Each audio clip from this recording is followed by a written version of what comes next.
while we're very proud of what we do and how we do it, it's a very traditional distribution network prior to voice. It focused mainly around moving pallets, moving freights, trying to sequence work through a batch process, which is probably one of the challenges you have, because the dynamics of your workflow and the dynamics of your plan, the keyword's dynamic, they change. Well, before voice we had RF forklift, not in all areas were we on check digits. In the fresh area we weren't on check digits. We used a green bar, and then just before voice we put in RF applications for the forklift operations.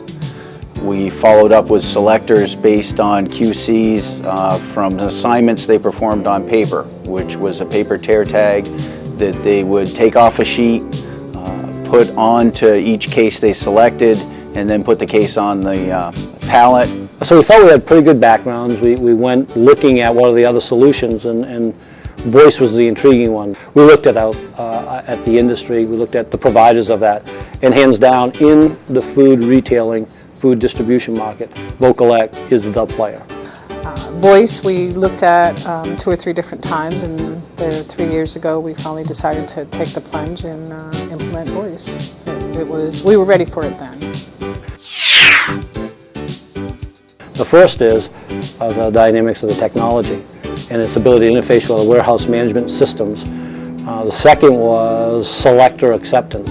It didn't have the constraints of pick-to-light system with the infrastructure, or with RF, the cumbersome of the technology. And the third was the aspects of ergonomics. It allowed the selector to have 2 hands, which no other application did. Those are 3 examples of what kind of said we think voice is the application in our full case warehouse solution to move to for selection. They have folks on their team that came from the food distribution, so they know our business, and they were able to easily take their product, meet our needs, and bundle that with, or easily connect it with our warehouse management system. Take one. 65000. Our biggest struggle at that time was inventory gain.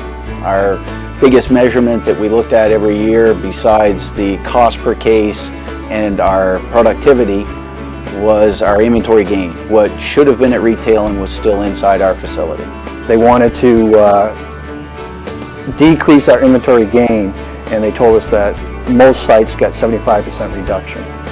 We ended up getting a total of 85% reduction once we implemented Vocolec. For me, it's really a cultural impact, and what it's done in our DC, or how people feel, morale, certainly retention's improved. Now, the likelihood of someone staying after 3 months is twice what that likelihood was before we used voice.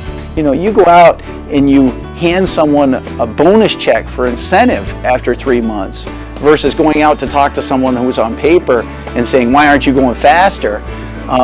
They're now looking at work that's very difficult, and they're earning the pay that they'd want to earn on it. Before, I was working at a rate around 115 to 120%, but now I can consistently work up to 100, 160%. So my incentive check at the end of the month has greatly improved by 10 to 15 hours a month. I don't know how to directly put a price on where that ROI has helped our culture, our relationships between our management and our associates, and our relationship with our subcontract provider. That we have saved money. Obviously, the top benefit of voice selection has been accuracy. You don't see people worrying about their accuracy as much. With the TalkBand system, you know that your accuracy is going to be up there. It's almost impossible to make mistakes. On our old system, the paper system, my accuracy rate was around 2 per 1,000. And then the voice system, I've only made 1 error in roughly the last 60,000 cases. Retail stores are getting accurate orders, resulting in less rework, resulting in the right product being on the shelf when they want it versus an error that might have caused them to reorder and have an out of stock. Another really big learning we had was with project management, and that was, who do you get involved in the front end? How do you deal with your naysayers? How do you get them involved? And some of the biggest things that we learned were our biggest naysayers that would not use this technology when it first came to departments. 2 of those people are now our best trainers. There's a lot of history at Hannaford, and nobody really wanted to change that history because of changing ways. But once we started using it, most everybody now likes to use the Vocal X system.